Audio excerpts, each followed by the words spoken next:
Ian has studied mathematics, religion, and education. He has worked in Central and South Africa and has lived in our beautiful province of Alberta for the last 20 years. He has authored books including Are Men Mad? No comment. Are Women Weird? Bridging the Differences in Gender Attitudes and Communication Styles. Welcome, Doctor. Thank you. Very pleased to introduce Brenda Klasa, who has been an entrepreneur for over 23 years. Looks like it'll only be 10, and has an interest in the different communication styles between genders. She was born in the huge town of Rosetown, Saskatchewan, and runs her business, Visual Resolve Graphics and Success for Business from Red Deer. She has 2 amazing children and is looking forward to conversations that don't include, "You don't get it, Mom," or "You know you're not funny, right?" She insists that she might indeed have a bit of her own sense of humor and can more than give Ian a run for his money in whatever he comes up with. So through their own unique styles, both will bring their A game to set the record straight and how to bridge the gap between genders. Welcome, Brenda and Ian. Thank you. So, good morning, everybody. It's my pleasure this morning to work with, get it, busy, beautiful, brilliant Brenda. Wow. Wow, I didn't think I paid you that much. Okay, see if you can top that. Well, I can't. Obviously, this is my very talented and exceptionally brilliant cohort, Ian Hartley. Oh, thank you. Thank you for doing this, Ian. So, we're going to make some generalizations that will, if we really do it well, we're going to offend all of you at least once. No, we're not. Well, we will be making some generalizations in order to get our point across. But just take note that there are and will be exceptions, and you're probably one of them. Did you mean me? You are definitely one of them. Okay. So we want to go over some typical situations that each gender goes through in dealing with the other in the business place. But as the picture shows, not all incidences are typical, of course. Oh, Brenda, do you know that when I'm reincarnated, I want to be a woman? Of course you do. Why is that? Are you sure you want to ask me that? So, here's some good examples of the way we tend to think differently. He says, "I'm going to." She says, "Let's." He says, "My boy." She says, "Our boy." He says, "I'm going to buy a new truck." She says, "Shall we go and look at trucks?" So, genders are wired differently. And just talk about some of this different wiring. The corpus callosum is the connection between your left brain and your right brain. It is much thicker in women than in men. Theirs is narrowed down, so the communication between their left hemisphere and right hemisphere is reduced. Okay. Well, and as we know, probably, both men and women have estrogen and testosterone. It's the one that dominates that comes through as your gender. So when women get older, their testosterone rises. And what happens? We start seeing some unwanted hairs that come in, right, ladies? And we may start to be a little bit more aggressive, I hate to say, but that is why. And so when men get older, they have a rise in estrogen, which when you have a rise in estrogen, they may get a little bit more mellow. Not a little, a lot. Just a mellow. teeny bit, Okay. I'd say. So just think of movies, just to illustrate the difference. What sort of movies do women typically like to watch, Brenda? Well, I don't know about all women, but I like the sappy, the romance, the comedy, the strong female lead type. Oh, yes, I know. Where these people look into each other's Yes. eyes for 20 minutes. Of course. It doesn't catch me at all. So, have you ever wondered why men have nipples on their chests? Oh. Why? This Pray tell. This tells you a little bit about the development in the womb. some people say that we all start out as women and men are actually dysfunctional women, but I wouldn't say that in public. But there's a reason there that when the fetus is developing in the womb, if it has an XY chromosome, it gets all these testosterone washes, which changes things from, we could talk about that before. Yeah. Okay. Okay, so that's all you had to say on that. I'm in enough trouble already. Sounds good. So coupled with our different, social and cultural differences, it's easy to see why men and women communicate in such a confusing way, and business is no exception. So Ian, let's discuss how both genders communicate. Okay.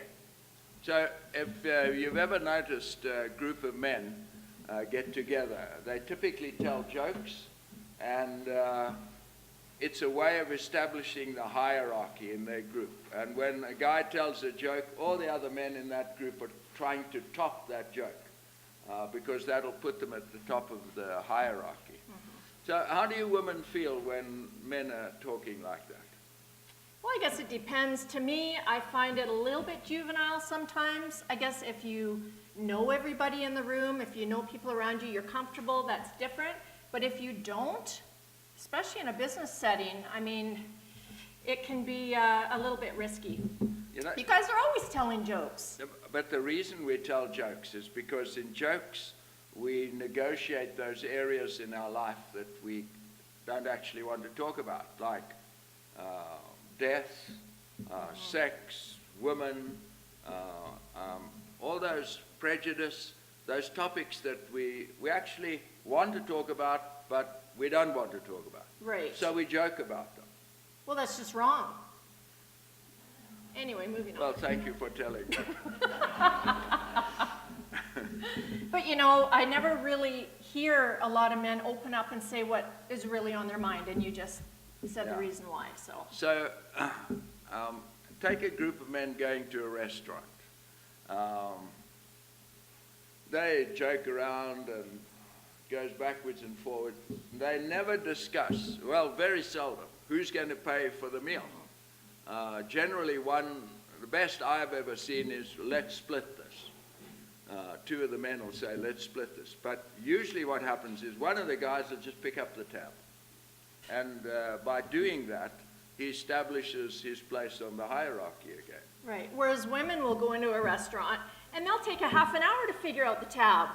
I mean, it depends where they sat, how nice the waitress was, how cold or hot the food was, how quick it came out. If they knew somebody across the room, who knows? But it'll take a long time to figure out to the penny how much everybody owed. And I want to know, do women tip when they go to a restaurant? That's a whole other talk for a whole different day. You don't want to talk about today. All right, we'll drop that one. Oh. Yes. What happened there? Oh, maybe there we go. So, sweet talk, that's us, right, ladies? Yeah. Well, how often do you see a woman comment on somebody's hair only to turn to her friend and say, she really needs a new hairdresser? Right? So, It's not very Brenda, nice sometimes. anytime my wife and I go out to visit, she has to take a gift. Of course, a hostess This is gift. crazy. Explain to me why women want to take gifts. Well, it helps to build relationships, doesn't it? So, and once we can build relationships, I mean, we show appreciation as well, but once we do build that relationship, we can open up better. So we can talk about our happy times and our sad times. Oh, It's those sad communication. times. Oh, look, when I go out visiting, I take myself, I take my best jokes and my best stories. No gift can top that. Well, I'm never coming over to your house. So here's some examples of how men and women are different. So, can you see that? Yes. Men tend to report what happened. Women want rapport. Men look for dominance. Women look for supportiveness. Men want to be individuals. Women want to build relationships. Men want solutions. Women ask questions. And men are assertive by nature. Women are cooperative. Men tend to focus on one issue at a time.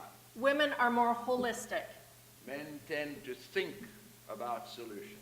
Women tend to talk about solutions. Well, Frank Sinatra, I did it my way. And women say, our way. So these are just some of the differences. We're going to just talk about them in a little detail. Reporting versus rapport. Reporting means you need to transfer information as briefly, succinctly as possible, give it to the other person. Rapport means you're building a relationship with whatever you're dialoguing about or whatever you're presenting. Right, and that's exactly what women want to do. They want to build rapport. We're more interested in developing those relationships. We talk about our kids, our achievements, holidays, etc., before we get to the real reason on what we want to talk about. Yeah, and on this business of solutions versus questions is quite important, because when a man thinks about going to a meeting, he wants to take a solution to the meeting, get it voted, or somebody else must do that. We don't go there to talk about it and try and find a solution. It's someone's responsibility to bring the solution so we can get on with business. Right. And women get to solutions, of course, by a cooperative means, by talking about it. We ask questions. In order to come to a solution. Yeah. So, Sorry. There we go. Nope. It's not moving forward here. We'll just do it the old-fashioned way. There we go. so this focused versus holistic. Women often quip that men have one-track minds. They're right. So it's that narrow corpus callosum. So when a man's doing something, he focuses on what he's doing. And he can tune out all distractions. So you may have noticed that a man's busy doing something. You talk to him, apparently doesn't hear you. Is that like Mark Gungor? The way he talks about the boxes? Oh, yes. Mark Gungor has this series on Laugh Your Way to a Better Marriage. And he describes that in our heads we have all these boxes. And men can only open one box at a time. And when they've dealt with that box, they close it and put it away. Whereas women have a lot of boxes open.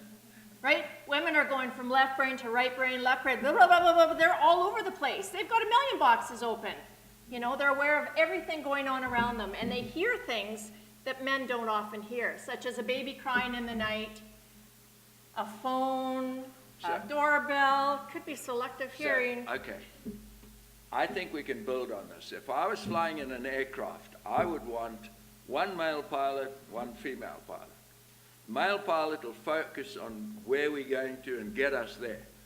But he may not notice some of the other things around. A female pilot will say, we've got ice on the wings. We need to deal with that first. And he might say, no, we're good to go. We can handle that. Now, if he had another male officer in the plane, males are much more aware of hierarchy. He wouldn't challenge the captain again. But a woman would. Oh, yes. Well, that's true. And you know, women have always taken on those additional roles and tasks for the greater good.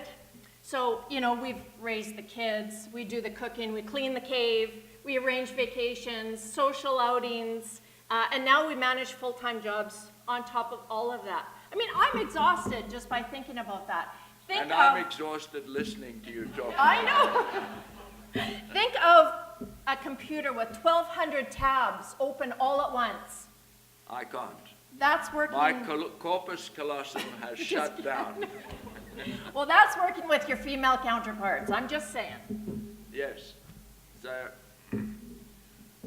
did you have to put this slide up? Well, it's kind of a good slide. It's true, though, right, ladies?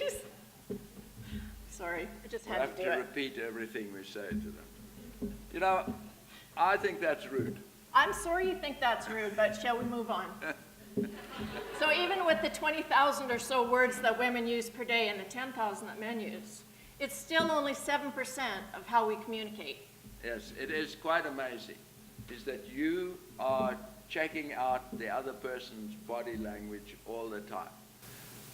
Personal bubbles are very important. How are you feeling, Brenda?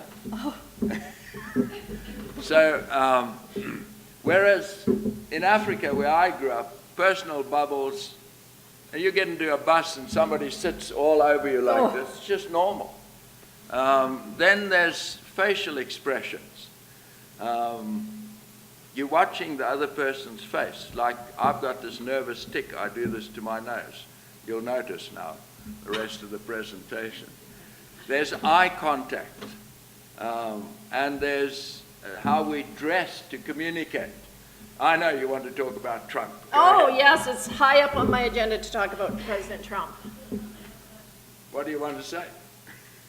Well, you talk about the way people dress. How did he dress during his election? How does he dress now? Yeah, he's always got this red tie, dark suit, white shirt. He's dressing for Very dominance. powerful, right? Yes. Whereas Hillary, Yes. she was in pastels and neutrals. How does that communicate to everybody? Maybe if she would have dressed a little bit more powerful, it would have altered the way people perceived her. Or maybe not. No, I think you're right. First one there.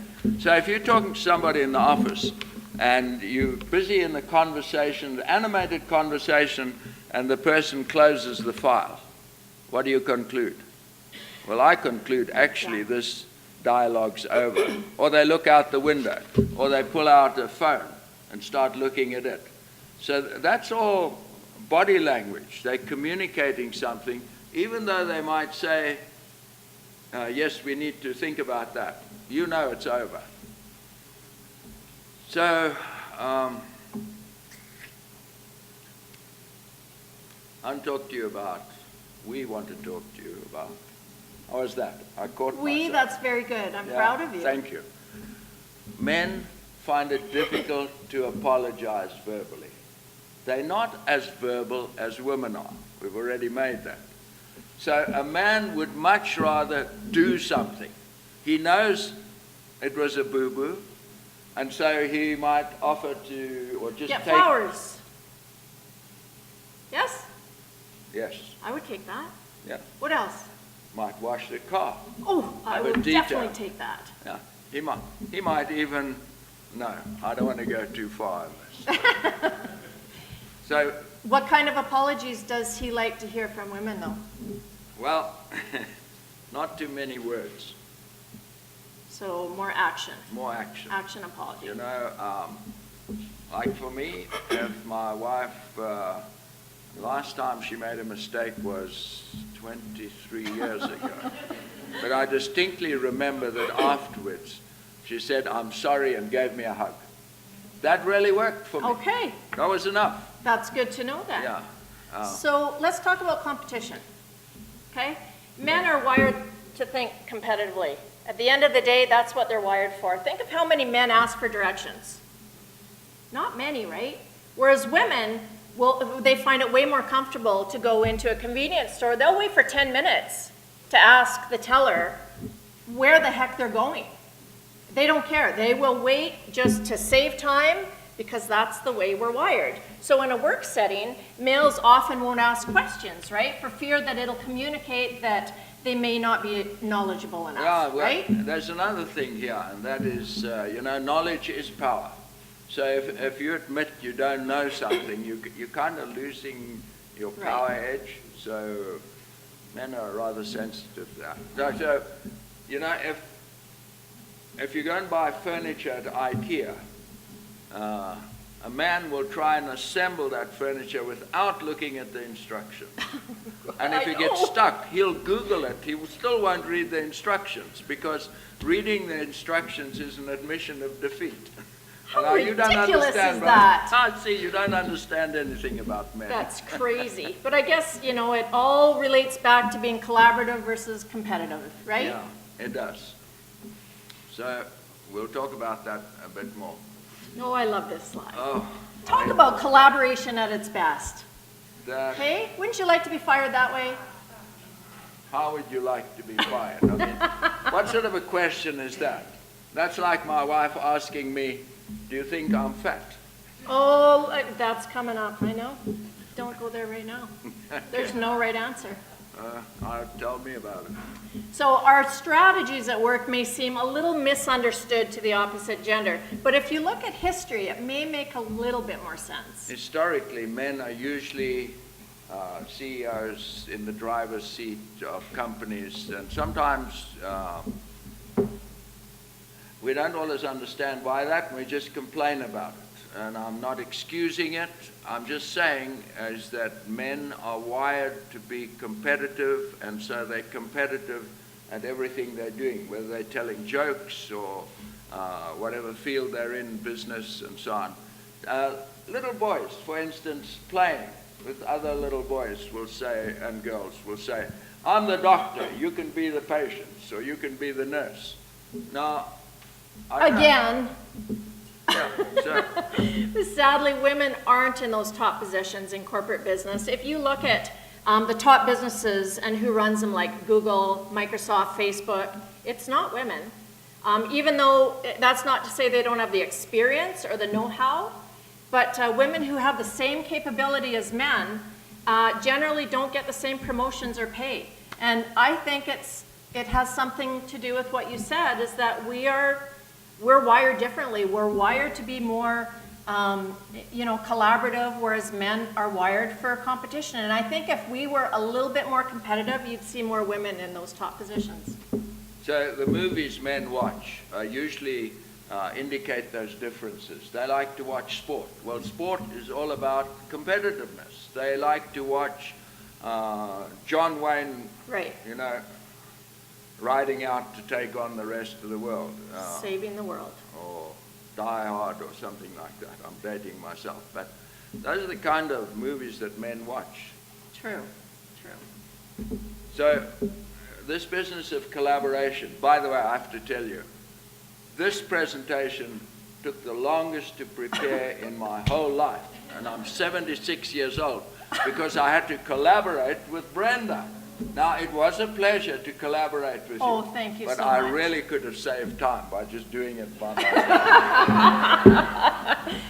So typically men see collaboration as a bit of a waste of time. Just find the solution in your head and do it.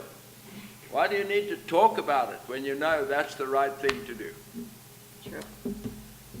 Okay, so let's talk about sales. sales are slipping. Your typical male sales manager will call a meeting and say, listen, guys and girls, sales are slipping. Some of you are going to lose your jobs if you don't get out there and kick butt. So get on with it. Right. Meeting over. What would a woman do? Well, a woman would call everybody together and she'd say, sales are slipping, what are we going to do about it? So she would have a much more collaborative approach. So when somebody gets up and says, we've got a problem, let's talk about it, in my head I say they haven't a clue what they're doing. No, they're searching for better answers. They're searching for all the answers so that people can have buy-in. Okay, can we just agree to differ on this one? Fine. Okay, let's move on. So, All right, feedback. men generally don't solicit feedback because you get a lot of negative feedback if you start asking around. And I don't know, I don't like to be criticized and put down. And so, if I'm making money, I don't need feedback. Oh, The money is giving me Good the to know. feedback, okay? That's what's important to me as a man. So this starts very early in life. A boy says to his mother, I hate Auntie Jane. I want to kill her. And the mother says, don't be silly. Why would you say such a thing? Go play. so what just happened here? That little boy has been told by his mother, the most significant woman in his life, there's some things you cannot tell me. It's just not right. So here's an alternative solution. You won't like it, but it really is a solution. Oh, please tell us. Thank you, Brenda. The mother could have said, so how will you kill her? What? You may as well put a gun in his hand. He's never thought about that. But what she's done to him, what she's done in the situation, as she said, you can talk to me and I'm not going to put you down or shut you up. He's never thought about it. He'll come up with some lame answer and then go on to a completely different topic. But mothers are so influential in little boys' lives in the way they react to what the boys say. Interesting. All people need feedback for validation. If we aren't validated, we second guess ourselves. But here's the interesting thing. Women want to be validated for who they are, not what they've done. You know, mirror, mirror on the wall, am I the fairest of them all? I've never heard a man say that. Men want to be validated for what they've done. By the way, Ian, I think now that you're speaking English, you're doing a fantastic job in this presentation. Really? Yes. Brenda, you're just marvelous. I love collaborating. Thank you very much. Oh. Well, like we said, that's no right answer to that, is there? Maybe men have a good reason not to want to engage and give feedback as much. Well, you know, like my wife says to me, she puts on a dress, she says, does this make me look fat? I've got no answer to that, you know. And then she says, you never talk to me. Then you shouldn't have an answer to that, just Yeah. as a general rule.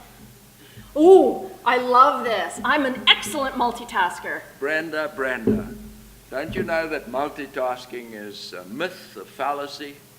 I don't know about that, Ian. Take going to the washroom, for instance. Washroom? Okay, if you're in a restaurant, women can go to the washroom, and when they come out, they've paid all their bills, they've got a new set of makeup on, they've redid their hairstyle, and they've called the kids, and they've made 2 new connections while in that washroom. Men come out of a washroom, they've got an empty bladder. That's it. Waste of time. Talking about women doing things in groups. Why do you girls do things in groups? Because it's fun. No, because it's a community thing, right? And it's maybe a bit of protection, but we go to I don't know, we go to relate to one another and to build those friendships. Huh. Weird. It's just the way it is. So, is this the washroom you're talking about? Is this a women's washroom? You know, I think this needs to be in every washroom. Ladies, we could make millions off of this. So, excuse me. If there's a male and a female in a condo or a house. Or a business. Or a business, thank you. So, why does the seat always have to be down? Oh, I mean... do we really have to go into that? That's for a whole different day, Ian. Okay, all right, I'll do that. So, have you ever wondered why executive secretaries in an organization are usually women? There are exceptions, but usually women. Well, I can tell you, it's that multitasking thing again. They have to get a lot done in a short amount of time. Juggling, right? Managing the phone, emails, appointments, walk-ins, they're typing up minutes, dealing with staff, and they're able to juggle all of those and more in order to get it done. Okay, I concede this point. You definitely are better at handling a whole lot of stimuli at once We do than seem, men are. we do seem to be a little bit better with that. So 1 through 3, most people know, you know, how to do 1 through 3, but it's 4 through 7 that seems to be a little bit different between the genders. So a man selling advertising is usually really skilled on the advertising aspect of it. But there's more to it than that. It's actually the potential purchaser that is the focus of the dialogue that's going on there. Not, yes, the advertising needs to be sold, but it's about that other person that you're dealing with rather than just the subject matter or the object that And the you're selling. men, a lot of times, seem to think it's the advertising itself. Yeah. Is that what you're saying? Yeah. Okay. So how about the handshake? Most people think they know how to shake a hand in business. Who here, even today, this morning, has shaken hands with somebody and it's been sweaty, limp, or they've crushed your hand so powerfully that your hand's gonna break. And by the way, I think that men love doing that. And I don't get it, but it must be a dominant thing. Is that true? You know, your body language is very aggressive right now. I'm feeling very aggressive. Would you mind taking your finger out of my eye?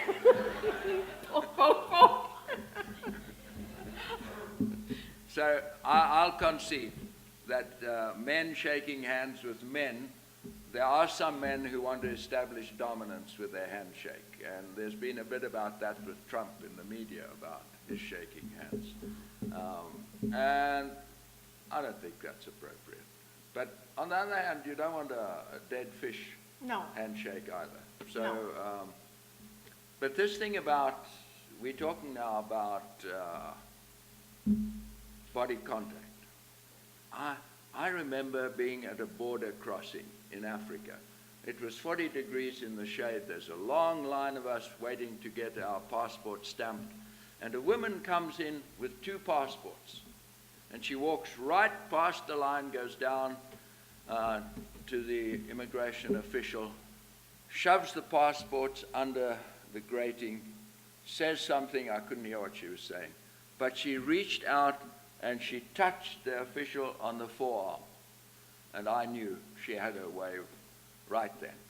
Just that simple touch conveyed much more than her words ever conveyed. So, Well, that's true. A simple touch can be a very powerful strategy when you want somebody to do something, like a spouse, a coworker, a child. Isn't that right, Ian? that's right. Yeah, we should continue. So we all need that validation, even if we think we don't. Just a reminder that men like to be affirmed by what they do, and women like to be affirmed by who they are. So once again, Ian, I am thoroughly impressed that you're staying on task and not going off on a tangent with your stories. You're impressing me. Really. You know, you're a good presenter. You're fantastic, Brenda. Thank you so much, Ian. So, Should we talk about, we've talked about gender bias quite a bit. It's a long story, but our personality determines how we do business by a large degree. Extroverts approach selling much differently than introverts. yeah, cultural bias is something that becomes more and more relevant in Alberta because we have people from all over the world come. And you're going to do business with them. You're going to sell them things. And in some cultures, any form of touch between male and female is inappropriate. And eye contact is to be avoided in some cultures. Like even our First Nations people, direct eye contact is very threatening with them. And because when I grew up, my mother said, and you look me in the eye when I'm talking to you. So there's a whole different cultural bias here. Yeah, we need to be cognizant of that, I guess, right? Yes. So, Brenda, let's talk about buying a vehicle. What do you look for when you're buying a vehicle? Well, I look for color, right? Reliability, comfort, whether it fits my kids, their friends, their gear. All of that stuff is important. If it has heated seats. How about you? Well, first thing I look at is horsepower. Next thing I look at is what status will it give me Of course. if I arrive in this car. Will I be able to fit my golf bag in the trunk? Does it have navigation? Because I don't like asking questions. So I actually prefer manual, but I like padded changes on the steering wheel. That's good. So we look for different things. We look for different things. If a man is selling a car, he thinks it's about the car, but women know that it's about the person True. who wants a car. True. So, I love this. I think every automobile dealership should be like this, just sold in color. Right? It would be easy to find the car of your choice then. we have to differ on this one again. You know, when you're communicating with a person, it's very important to use the words they're using, because you don't know what those words mean to that person. You may think, for instance, comfort. Well, what does comfort mean to you, Brenda? Oh, just being comfortable and warm and You're like sitting in a seat and it just yeah, in a folds cloud. around you. That's right. That's right. What does it mean to you? I like a hard seat, one that comes round and holds me when I'm cornering, and has okay, to adjust that's in every which interesting. way. So, just yeah. When I came to Canada, I was picking up with somebody in my car, and he was late. And when he got in, I said, "You're late." I almost blew my hooter. See, where I came from, a hooter was a horn in the car, and you blew your hooter. So he says to me, "Ian, you never want to say that in Canada." So I said, "Well, why not?" And he gave me a long explanation about restaurants. and Yeah, blah, we blah, won't go blah. there. So I've never said it. Okay, good for you. Yes. So what's all that about? I didn't realize you're a mathematician. Well, I can be. Yeah. X plus Y plus Z equals success in business. And what's the X and the Y? And Well, the the Z? X is X chromosome, the Y chromosome, and then the Z is being the perfect balance between us, right? A bit of competition, bit of collaboration equals success in business. Don't you agree? I agree. Don't you agree? Yes, I do. Thank goodness. I was thinking about this. You know, if you have a pair, some of these scissors, you can take them apart, and then you've got a left hand something and a right hand something. Right. But if you put them together, you have something different than the two parts. And together, you have Good something analogy. that you can cut with fabric or They paper. work together. Yeah, they work together. They complement each other. Absolutely. So, you know, you can just see it helps to try and understand one another and not make rash or judgmental decisions. Ian, I will try harder to give you the benefit of the doubt and not take offense when you seem harsh or rash when you're dealing with me. How's that? I have no clue what you're talking about with harsh and brash, but I will respect you because you seem to understand I need some validation, and I will collaborate with you for the greater good. I totally appreciate that. Thank you so much. A great handshake. So thank you, everyone. We hope that we haven't offended anyone, and we hope that maybe you've gotten a little bit more understanding in dealing with the opposite gender. So we're just putting this slide. We're not going to talk about it, but it's just sort of a summary slide of some of the things we've been talking about today. Thank you.